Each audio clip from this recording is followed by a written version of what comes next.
Good afternoon, it's Thursday the 30th of June 2016, just after 1 o'clock. Welcome to UK Column News. I'm your host, Brian Gerrish. With me in the studio, Mike Robinson. Well, the weather is sunny here in Plymouth, and I think that things are beginning to improve across the rest of UK, although it's been pretty rainy and gloomy, which is a shame for Wimbledon, but there we go. Well, we're going to start with the sad story that apparently Britain's students are depressed. This is a result of Brexit. They're grieving for the loss of the cultural enrichment which Europe brings. And I believe that some of the universities, Mike, are offering counselling. Good stuff. That's just what people need, more counselling. Which is good. Now, we wondered whether perhaps students were depressed because they're into highly sexualised behaviour. They've got a bit of gender confusion creeping in. And of course, there's the alcohol and the drug come down, let down after a good night on the town. But these students don't seem worried that they're being taught subjects that have got no real long-term job prospects. So surfing coach, for example, excessive fees. They're not worried about that. They're not worried that they can't get a job in the future. They're not worried that they haven't got any pension prospects. They're not depressed because they can't really get any NHS treatment. They've got colleagues being selected as future leaders. And of course, if you're not selected, then you're going to be kept down. No spiritual and moral guidance, no national and community identity. But apparently it's Brexit. I think the students need to wake up a little bit to what's going on. And of course, 2/3 of young people didn't vote at all, presumably because they were too busy playing video games. Well, if you're depressed, and sometimes our viewers say, what do you deliver UK column is pretty hard.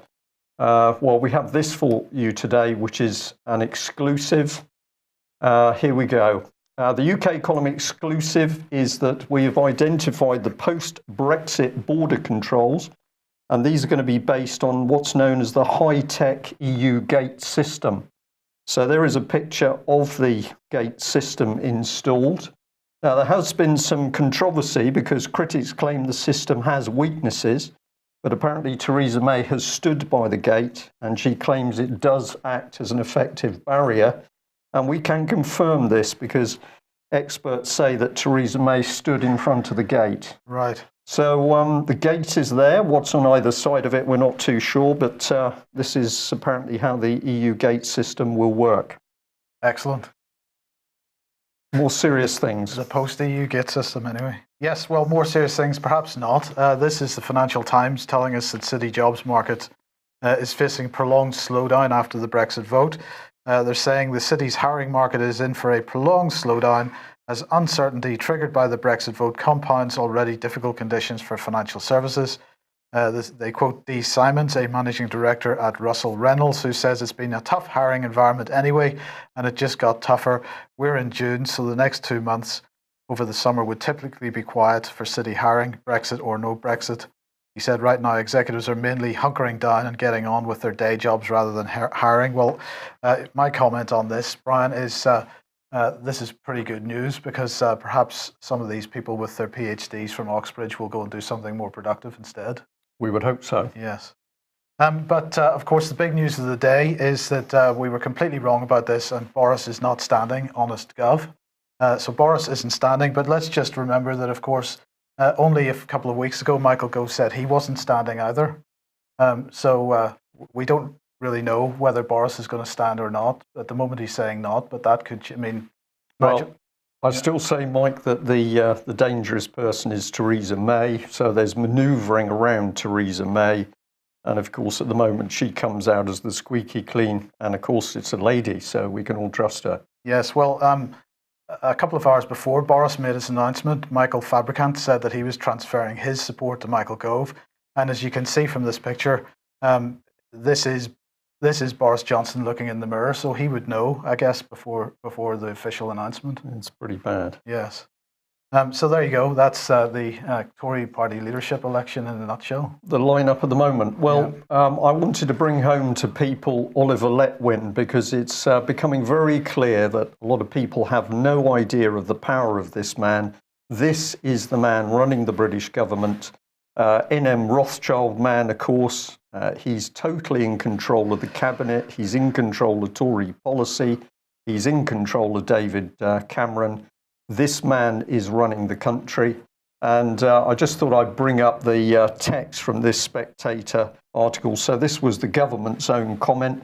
The Prime Minister proposed and the Cabinet supported the establishment of a new unit to lead intensive civil service work on the issues that will need to be worked through in order to present options and advice to a new Prime Minister and a new Cabinet. This unit will be based in the Cabinet Office. It will bring together officials from that department, from the Foreign and Commonwealth Office, the Treasury, and possibly others. It will report to the Cabinet, and it will obviously be engaging with departments across Whitehall on relevant issues, as well as working closely with officials from the devolved administrations. Alongside this, Oliver Letwin will play a facilitative role, hearing views from across the government and outside on issues that need to be considered by the new unit. Now, if you think about what's said there, the Cabinet Office, which Letwin controls, is going to be put in charge of Brexit, and it's going to be set up to the entire satisfaction of the Cabinet Office, which is Oliver Letwin. So there is no doubt that the man we should all be watching at the moment, who is controlling the government, is Oliver Letwin. So we'll move on to this one. And just think about how the control system in the British government works. We have not forgotten that Conservative whip Tim Fortescue is on BBC video footage calmly saying that when MPs came to the whips with problems over little boys, we're talking child abuse, Tory whips fixed it. So they would do as the whips asked. This is how the policy is run inside the Conservative government. And when David Cameron says everyone in government has signed up to his plans, well, presumably this is the sort of tactic that's being used to make sure that the common purpose line is followed. Wasn't Michael Gove's last government job as chief whip? Yes, and if you follow it through, Mike, you find that all the, I'm going to use the word politically dangerous figures have inevitably been in the whip's post. And I think this is because they've got the viciousness to actually undertake this role and make sure the rest of the government, the backbenchers, stay in line. Well, let's take another look at David Cameron. This is a figure that often comes up, stay with me, Kim Jong-un from North Korea. And the Telegraph here is crowing because he's created a new Supreme Affairs Commission and put himself in charge of it. Right. Which sounds a little bit like the Brexit office. So we'll just bring that in alongside. Oliver Letwin creates and heads a new Supreme State Brexit Commission. And if you think I'm being a little bit unkind here, well, let's remember this one. We had the Mirror and many other papers reporting that Kim Jong-un had got rid of government material. Thousands of articles were removed from government agency archives in a rewriting of history. And our very own David Cameron did exactly the same thing by removing all of the pre-2010 speeches and documentation. So here we've got this puppet show. We're supposed to be in a democracy, but actually what we've got is very, very devious individuals in suits. I've said truth is an inconvenience, and I think this is pretty close to it. And if we stay on the topic here, these were some of the articles, of course, where the press have been talking about the state of our politicians, the expenses, the sex scandals, the drugs, the rent boys. We've got Francis Maud, Tory Minister of Transparency, oxymoron from the base up. What did he do? Well, he was linked into the lies over the use of common purpose, and I know we'll be mentioning them later in the news. Common purpose to train the top 200 civil servants. That was an insider deal through the Cabinet Office. And we've got one gentleman here, Mr. Carmichael, who actually admitted to the press that basically the MPs were lying. So should we be worried at the state of the country? I think so. We'll just ram this home because, of course, going back a few weeks, we had David Cameron saying there was no chance of scrapping EU rules on ever closer union. So that was coming in from Brussels, but of course, David Cameron was getting his marching orders from the Brussels team. And at the same time, he was wrecking Britain's military and ramping up the rhetoric against Russia. And I'm going to bring in Boris Johnson because, of course, the moment that Brexit vote was over, he was busy talking about the need to intensify cooperation with the EU. So we could say liars, cheats, and hypocrites, I think, Mike, and we're not far off it. Right. Well, let's talk a little about cooperation with the EU and particularly on military matters. This is RUSI. We've talked about them quite a bit recently. The last couple of days, they've been holding their Land Warfare Conference. The Land Warfare Conference, held annually on behalf of the Chief of General Staff, will reflect the breadth of challenges confronting today's land forces in a global security environment characterized by constant competition and unpredictability. While the British Army is at its smallest for 2 centuries, the tasks assigned to it range ever wider, from national resilience at home and countering terrorism overseas to conventional deterrence against state threats through restoring the capability for warfighting at a scale. And they're covering uncertain threats at this. They covered uncertain threats at this conference, uncertainties of state, non-state, and hybrid threats. They covered theories and practices for adaptability, insights from historical, contemporary, and private sector adaptability.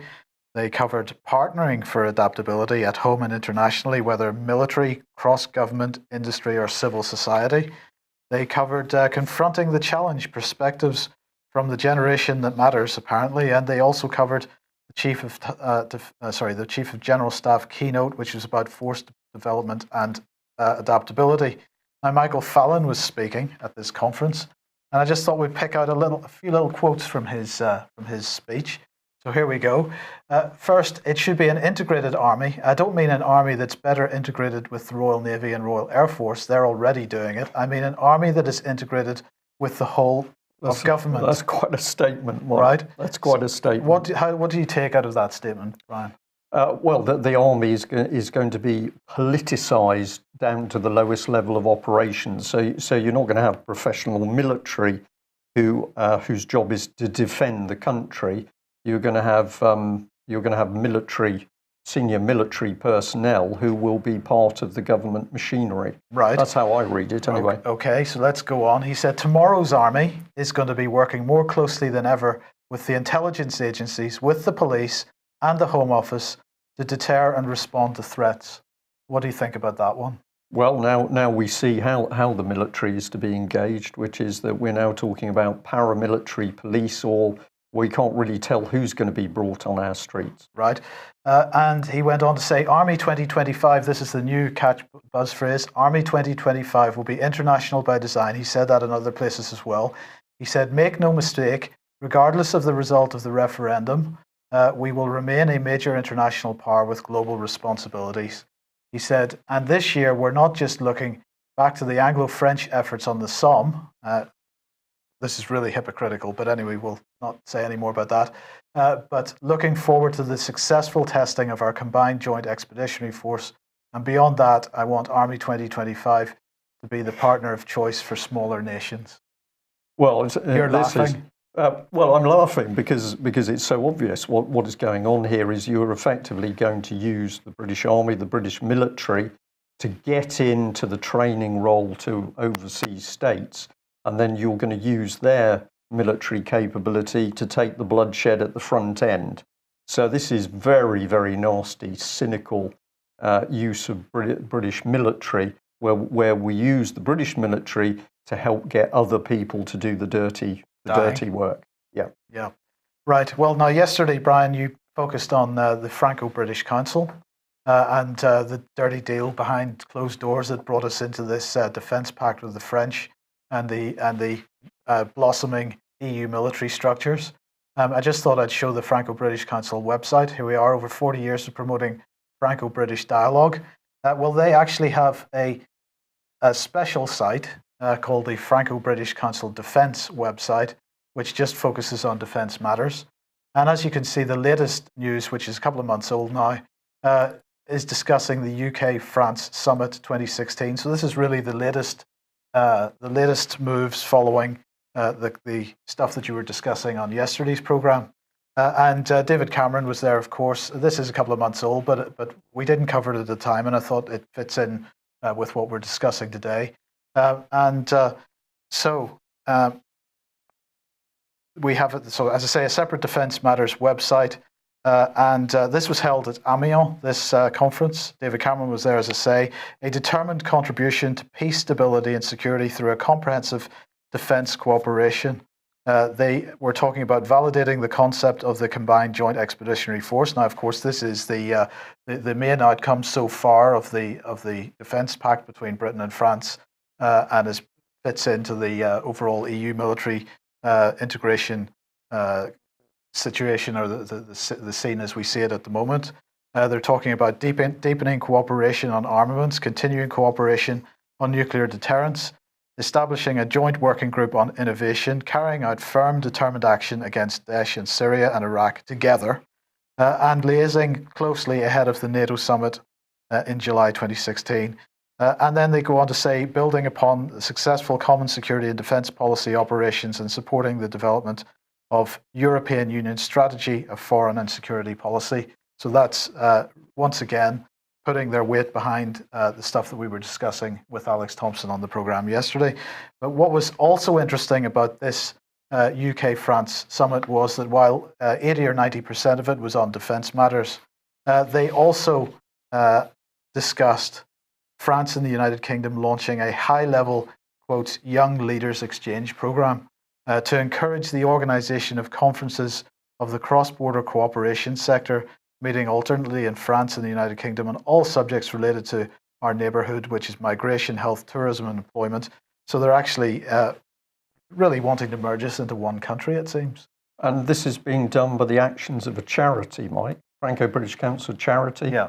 A charity which can call secret meetings under Chatham House rules, bring in foreign nationals alongside serving senior military officers and defence industry, British aerospace, where people are more or less so highly qualified that anything they speak about is taking them very close to the official secrets. So all of this done under the auspices of a charity, and all of this was set up so that when Cameron came in, all of a sudden we got this 50-year defence pact with the French, and this is how it was set up. And it's treason, Mike. Yes, and it demonstrates very clearly, doesn't it, how the NGO complex isn't something which only operates in the Middle East or in Africa.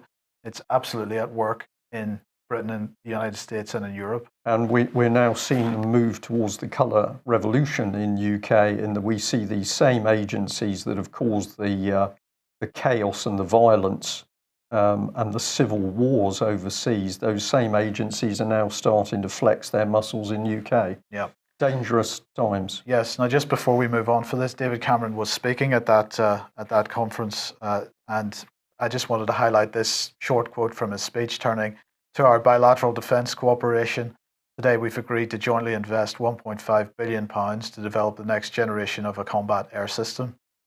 So clearly no shortage of money for Anglo-French defence cooperation. Well, I must say I'm a bit surprised, because I thought the government was totally short of money, but we've magicked up another 1.5 billion, as you do, because it's on war. Yes. Well, we mentioned the upcoming NATO summit. Here is their latest propaganda piece. They are now putting out a graphic every day as we count down towards the summit. We've got 8 days to go. And 8 stands for the Kosovo Force, currently including 8 NATO partners, so that's good. So there you go. And the NATO summit, well, let's look at what they're going to be doing. An essential alliance in a more dangerous world. Number one, they're going to be protecting their citizens. NATO's greatest responsibility is to protect its almost 1 billion citizens, they say. Number two, is projecting stability to safeguard security at home. NATO must also project stability beyond its borders. When the alliance's neighbours are stable, allies are more secure. So there you go. Number 4 says an alliance of shared values. The world is changing and NATO is changing with it. What remains unchanged is the strength of the transatlantic bond on which NATO is founded and the solemn commitment of each ally to the defence of all. So that's really sterling stuff as well. Now, you may have noticed that I didn't mention number 3 because this is probably the most important discussion topic for the NATO conference, and that is cooperation with the European Union. So closer cooperation between NATO and the EU is key to dealing with current and emerging security challenges from the East and the South and wherever they may arise. The two organisations are complementary. In the Aegean Sea, NATO is working with the EU closer than ever before. Both organisations continue to work together on missions in Afghanistan and Kosovo. At the Warsaw Summit, NATO will aim for a new level of reciprocal cooperation with the EU, focusing on concrete areas such as fighting hybrid and cyber threats, supporting partners in defence, capacity building, and increasing maritime security.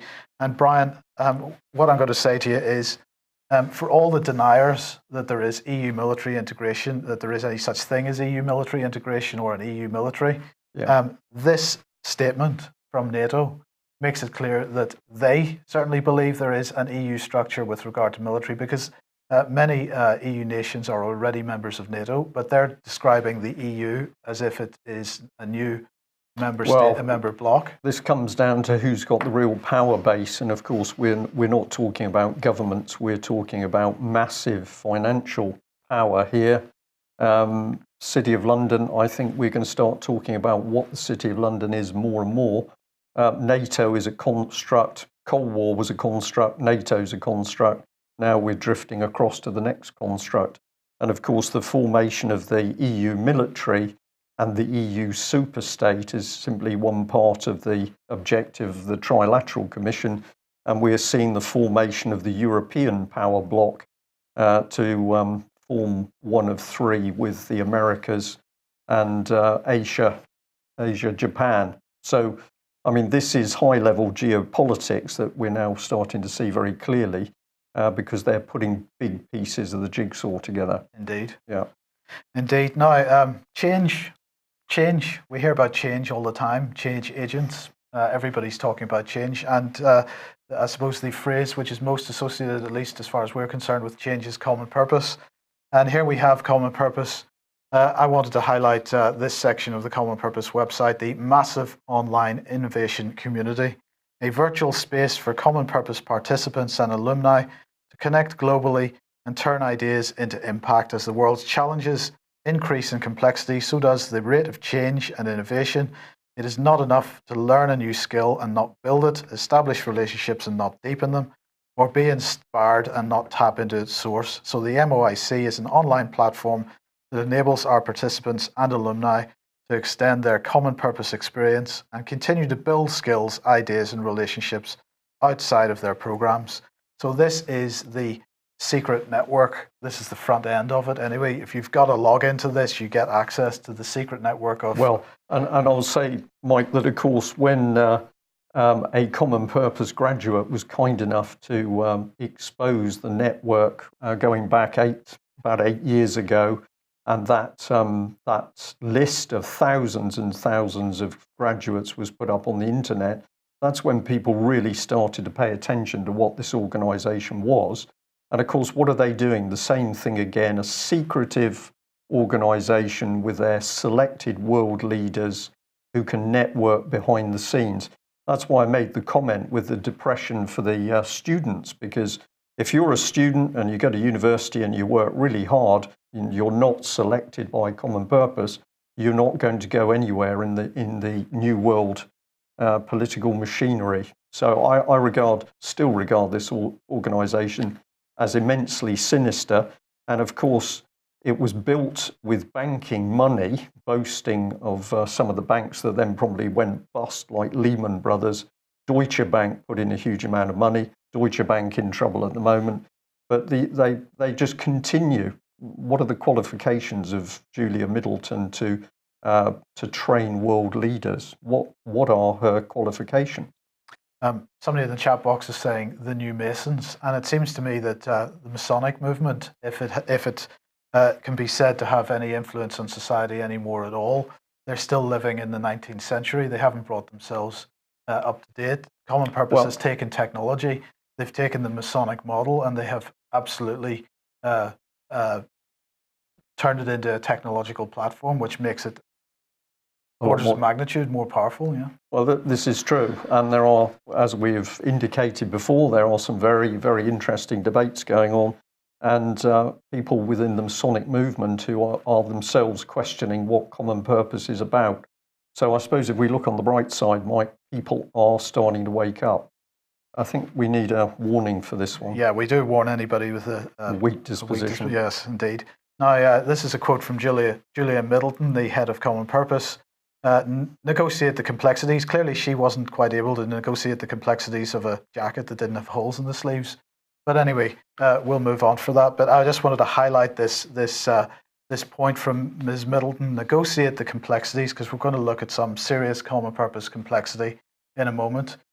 This is the ASEAN Leaders Programme, a Common Purpose programme launched with the support of GE, big corporation, and its partnership with the ASEAN Foundation. The ASEAN Leaders Programme is an annual two-part leadership development programme that seeks to bring together senior leaders from 10 ASEAN countries from all sectors and walks of life onto a common platform where they work together to address a carefully selected challenge relevant to the region. The challenge for the ASEAN Leaders Programme 2016 is what makes a city smart. So Common Purpose is absolutely behind this move towards city, states, city regions at the moment. And this particular program was about what makes cities smart. Now, before we show you the inside buzz on the ASEAN Leaders Program, I just wanted to highlight this quote from Wouter van Versch, who's president of GE, and he says, as global citizens, we recognize the need for strong leadership to tackle the challenges of an ever-changing, complex and boundaryless world. At GE, we believe that the individual excellence of people and the collective progress that they will generate across all sectors and communities will pave the way to success. That's why we have partnered with Common Purpose to support the ASEAN Leaders Programme, as it enables us to invest in the development of local leaders that will be able to make a difference in the cities and communities where we are active in ASEAN, right? So keep that in mind. What we're talking about here is complexity. We're talking about the challenges of an ever-changing, complex and boundaryless world. And I just want to show you some of the tweets that have come out from Common Purpose today from this ASEAN leaders. Now, if anybody wonders why the world is so screwed up at the moment, bearing in mind the amount of leadership programs run by Common Purpose globally over the last 20 years, and the effect of the people that have been through these programs, the effect that these people are having on our society, this should give you a clue as to why it's such a mess. So let's just look a bit closer at one of these. What is going on here, Brian? Well, this is a particularly vicious attack on the minds of the people taking part. They don't realise it, but they are being taken through a childlike process to try and bond them, bring them together. But at the same time, it's taking them out of their sphere of reality. If you look at online comments that people have made who've been through Common Purpose training, many of them actually say it was disturbing. I think there's a lady called Rice who was part of the Royal Bank of Scotland, and she said it challenges every prejudice you have. So the Common Purpose approach is that you are putting into people's heads, if you've got views and values, that is prejudice, and they're going to help wipe out that prejudice. So this is taking adults and putting them through childish games. And of course, this is how the NHS has been utterly destroyed. So we had an NHS, wasn't perfect, but it worked. Bring in Common Purpose, and now we've got the dead bodies coming out of the hospitals, Staffordshire. We've got vicious bullying taking place within the management structure, and we've got Common Purpose leadership teams now in most of the major NHS organisations. So this organisation, of course, hasn't gone away.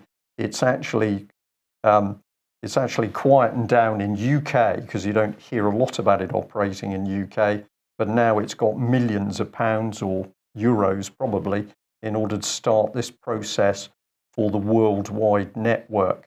It's people should be very, very concerned about this because, as you've just said, Mike, is why we're starting to see adults making completely crass decisions. Some people may comment on this that well, just to explain to our listeners, I suppose. First of all, these people are playing games which you might, or it appears that they're playing games that you might imagine children playing in kindergarten. It's really childish stuff. Well, one of the people who came to me in the early days to express concerns about common purpose had attended a common purpose course, adult professional person. And when I said, what did you do? They couldn't remember a lot of it, which I found very interesting. But one of the things they did say is that they played games. And when I said, what games did you play?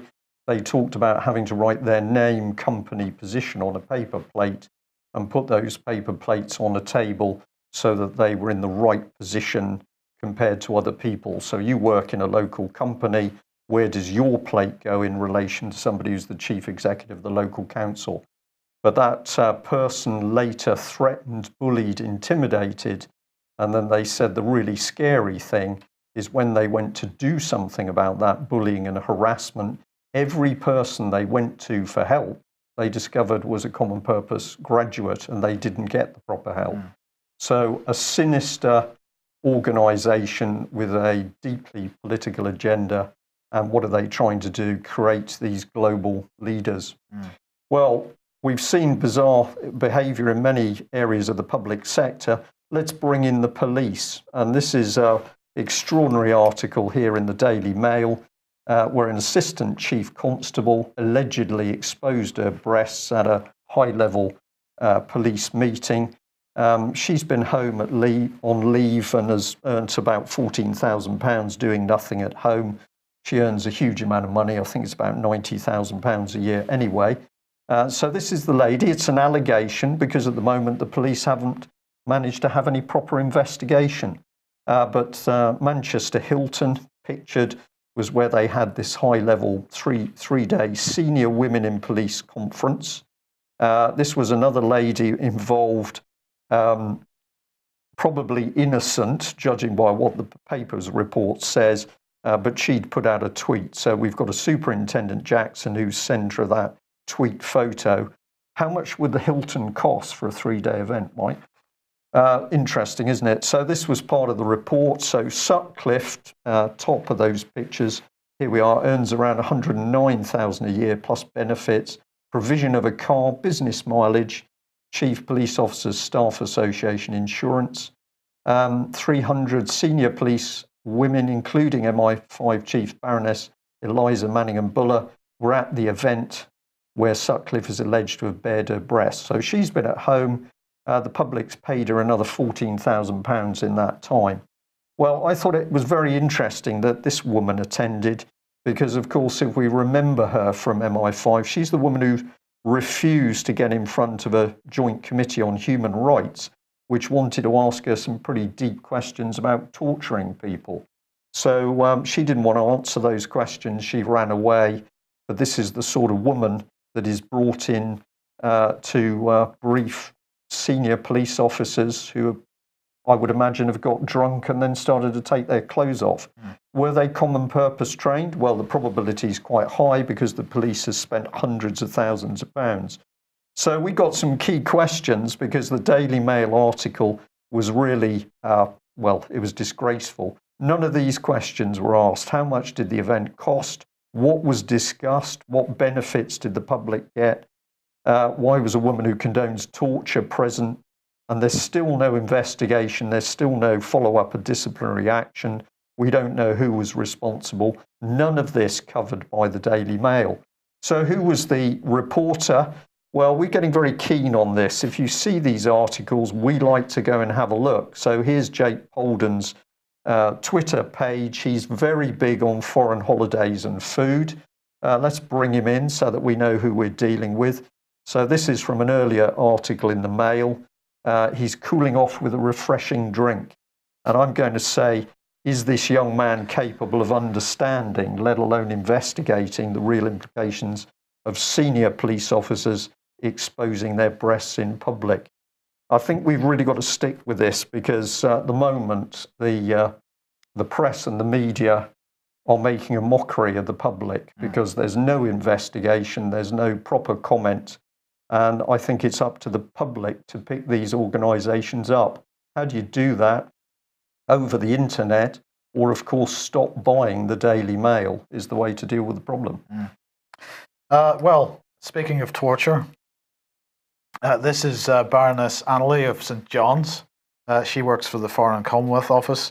She was speaking yesterday in the map room of the Foreign and Commonwealth Office, and this was to mark the 10th anniversary of OPCAT.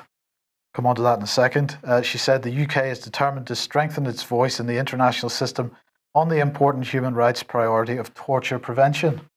She said today is the 10th anniversary of the entry into force of OPCAT, as is commonly known.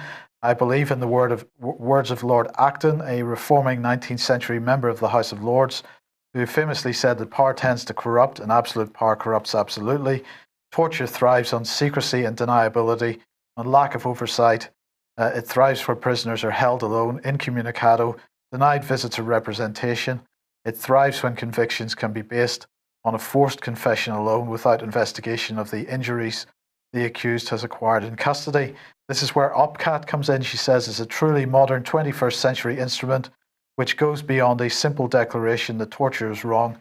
The OPCAT recognises that all detention systems can become places where torture happens either by means of the festering development of a policy of abuse, or because individuals exploit their unchecked power of control over a helpless inmate. To eliminate that tendency requires oversight, vigilance and monitoring. A prison officer will not torture an inmate who is about to meet a prison visitor. An interrogator will not give way to excess if his actions are being monitored and overseen. A legal system where due process is respected will not tolerate duress. I can reassure you today of the UK's commitment to being a strong voice in the United Nations and promoting ratification of OPCAT around the world. So what is OPCAT? Well, here we are. It is the optional protocol on the Convention Against Torture. The optional protocol. Well, I'm glad it's optional, because, of course, UK will opt out as soon as possible because we are involved as a nation state in the torture of people. Well, the key point is here that this was adopted by the United Nations General Assembly in New York on the 18th of December 2002, and it entered into force in 2006, but it was adopted and promoted by the UK at the time, beginning in 2002. And of course, in the years around 2002 up to 2006 or so, Britain was involved in extraordinary rendition and the torture of prisoners. Absolutely. So the hypocrisy here is spectacular. Yeah, which is brings Kim Jong-un of North Korea back into focus, because while he's branded the dictator, we've got a UK system doing exactly the same things.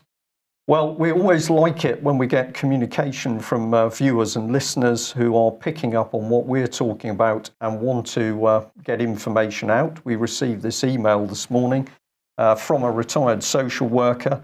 You may well be interested in this link from Terry Murphy's Swan Action Network. He runs a Facebook page with social workers who are proactive thinkers. Terry put this community care page out as many social workers are troubled deeply about what is happening for families and social workers. Many experienced social workers are leaving the profession. I am a retired social worker and do not recognise the profession any longer and would not return. The future for social workers, and more importantly, the families who come into contact with local authority, children and family services, appear to become lost, or becoming lost in a future that is highly concerning, to say the least. So that was a pretty potent email, and we followed the link through very quickly, and we were fascinated to find this. There's to be a new government agency which is going to replace the Health and Care Professionals Council. This is all coming through as part of the Children and Social Work Bill, which is actually going through Parliament at the moment. And the agency that's being set up is going to be accountable to the Education Secretary and based in the Department of Education. So we got something really nasty going on here, Mike. We are now starting to integrate social services into the education system. This, to me, is another backdoor move to an English named person scheme. Yes. So thank you very much for sending that through. We will continue to look at that, but if you've got any more information, please let us have it.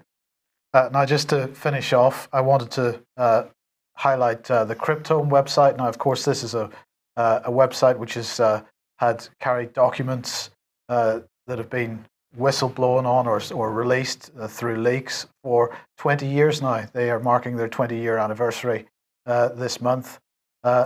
It's been around for lots of years, longer than WikiLeaks, for example. So the documents that are on there are absolutely raw, so you won't get any articles. This is about raw research and going and doing some research for yourself.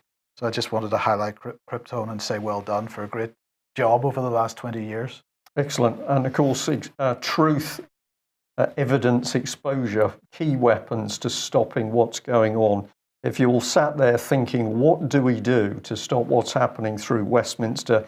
The answer is exposure, because these people cannot function when the wider public really understand what's going on. So what a brilliant opportunity at the moment. We know that there are those 17 million people who are awake enough, motivated enough to say no to the European Union. What we need is to be pumping the information into that sector so that they really understand the treason that's being carried out by Westminster as the Brexit is delayed in order to link us further into the EU. Well, that brings us to the end of today's news. Tomorrow we'll be joined by David Scott from Northern Exposure, and amongst other things we'll be catching up on problems within the Scottish child abuse investigation, and we'll also be having a look at that horrific case of the Doherty family, where the Scottish state has taken their children via Ireland for simply reporting the approaches of a paedophile. And all of the Brian and Janice Doherty interviews should be up on the UK column by the end of today. By the end of today. Yeah.